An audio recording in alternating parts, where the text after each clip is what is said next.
নজর নজরে এনসি বাংলা চ্যানেলের পক্ষ থেকে আমি স্নিগ্ধা রয়েছি আপনাদের সাথে। চন্দননগরে গতকাল যে আশ্রমে পড়ুয়াদের উপর নির্যাতনের ঘটনাটি ঘটেছে, সেই পড়ুয়াদের অভিভাবকরা আজ সকাল 11:30টা নাগাদ চন্দননগর থানা এবং চন্দননগর এসডিও আধিকারিকদের সঙ্গে সাক্ষাৎ করেন। হুগলি জেলার বিজেপি সভাপতি তুষার মজুমদার, সহ সম্পাদক সুরেশ সাউ এবং সহ সভাপতি গোপাল উপাধ্যায় সহ স্থানীয় বিজেপি নেতৃত্বরা।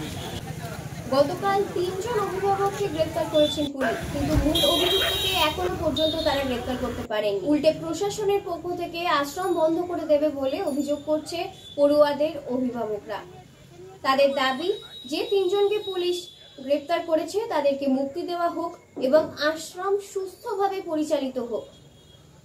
আসল দোষীকে চিহ্নিত করে শাস্তি প্রদান করুক প্রশাসন এবং আশ্রম যেন বন্ধ না হয়, কারণ আশ্রম বন্ধ হলে নাবালিকা পড়ুয়াদের ভবিষ্যৎ নষ্ট হয়ে যাবে। গার্জেন কল ডাকা হয়েছিল, তারপর হঠাৎ করে তাদের উপরেই অত্যাচার হয়েছে। তারাই অত্যাচারিত হয়ে তাদেরকে বাইরে থেকে ধরে নিয়ে এসছে। যারা ভেতরে ছিল তাদেরকে কিচ্ছু করতে পারেনি, বাইরে থেকে ধরে নিয়ে এসছে কয়েকজনকে, আর তাদেরকে শুধু হ্যারাসমেন্ট করছে।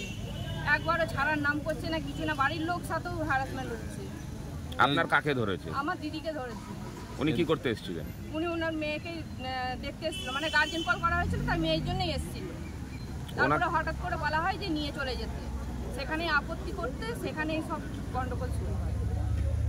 ওনাকে কি ভিতর থেকে গ্রেফতার করা হয়েছে? না, বাইরে থেকে, গেটের বাইরে থেকে গ্রেফতার করা হয়েছে।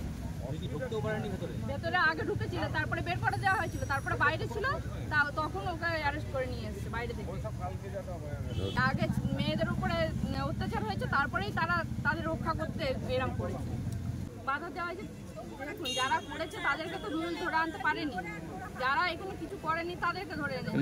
যখন মিটিং ছিল আপনার দিদি সেখানে উপস্থিত ছিলেন তো? তখনই তো তাদেরকে আটকে দেওয়ার একটা অভিযোগ উঠছে। হ্যাঁ। কি নাম আপনার? আমার নাম প্রমিলা পাত্র। আপনার দিদির নাম? আমার দিদির নাম শর্মিলা ফুলবাড়ি। আপনার ভাইজি মানে বন্ধু কোথায়, কোন ক্লাসে পড়ে? কোন ক্লাসে পড়ে? 9, ক্লাস 9 এ পড়ে। আপনার বাড়ি কোথায়? আমার বাড়ি সপ্তগ্রাম।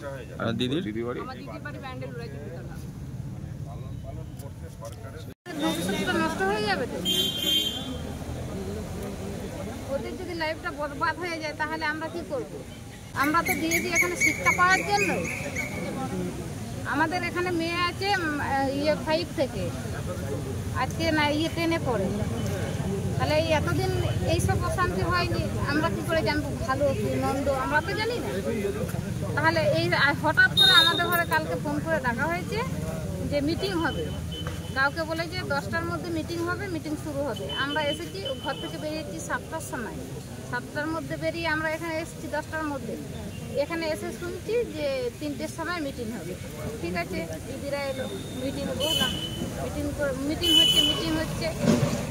বাচ্চারা স্কুলে গেছিলো, ওখান থেকে এসে আমাদের সঙ্গে মিটিং হচ্ছে, বলছে বাচ্চাদের ঘরে নিয়ে চলে যাবে।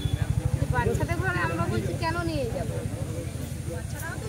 বাচ্চারাও তো যেতে চাইছে না। বাচ্চারা কি করে যাবে? ওদের ভবিষ্যৎটাই তো নষ্ট হয়েছে। কিন্তু এই যে ঘটনা হয়েছে, এরপরে কি বাচ্চাকে এখানে রেখে গিয়ে বাড়িতে গিয়ে আপনি নিশ্চিন্তে থাকতে পারবেন? না, ওখানে গিয়ে থাকতে পারবো না। আর এখানে 4 দিন করে ঘুরিয়ে ফিরিয়ে সবাই থাকছে। চাইছি কি এখন বাচ্চারা এখানে থাকবে, পড়াশোনা করবে, বাচ্চা সবাইও কোনো কিছু না হয়। আমরা বলছি কি, বাচ্চারা যে আমরা এখন নিয়ে যাব কোথায়? ওরা কারা ভর্তি নেবে? মাঝপথে ওদের তো অন্ধকার হয়ে যাবে ভবিষ্যৎটা। আমরা বাচ্চাদেরকে নিয়ে আমরা কি করবো এখন? আমরা ঘুরিয়ে ফিরিয়ে সবাই থাকবো, সবাই গার্জেনরা ঘুরিয়ে ফিরিয়ে সবাই থাকবো। 5 জন করে থাকবো, সবাই ঘুরিয়ে ফিরিয়ে গার্জেনরা থাকবো। বিভিন্ন জায়গা থেকে আমাদের ছোটো ছোটো বোনেরা ওখানে পড়াশোনা করেন, ভালোভাবেই পড়াশোনা করেন। তো হঠাৎ একটা আচমকা কোনো সমস্যা একটা হয়েছিল। বিস্তারিত তথ্য তো ভিতরে জানি না যে কতটা কী হয়েছিল। তো সেটা হঠাৎ সামনে ভেসে আসে। তো সেক্ষেত্রেই 2-3 জনকে নাকি অ্যারেস্ট করা হয়েছে ওখান থেকে গার্জেন পক্ষকে। মানে সেখানে তাদের সন্তানকে হয়তো আঘাত হয়েছে কোনোভাবে, কীভাবে আঘাত হয়েছে সেটা পরিষ্কার নিয়ে আমি জানি না।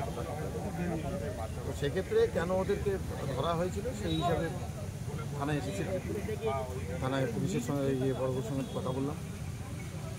তো শোনা গেছে নাকি ওদের যে গাড়িগুলি আছে সেই গাড়িটি বৃষ্টি হয়েছে, এসব নিয়ে একটু প্রশাসনের তরফ থেকে তাদেরকে অ্যাক্ট করা হয়েছে। এখন ওয়েলফেয়ার ডিপার্টমেন্ট আসবে, কী সমস্যা হয়েছে সেটা নিয়ে আলোচনা করবেন, আলোচনা করে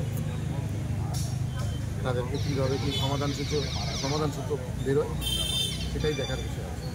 মানুষের পাশে দাঁড়ানো একটা মানুষ হিসাবে কর্তব্য, কিন্তু কতটাকে ভুল ত্রুটি কী আছে দেখিনি, দেখে তারপর দেখা যাবে।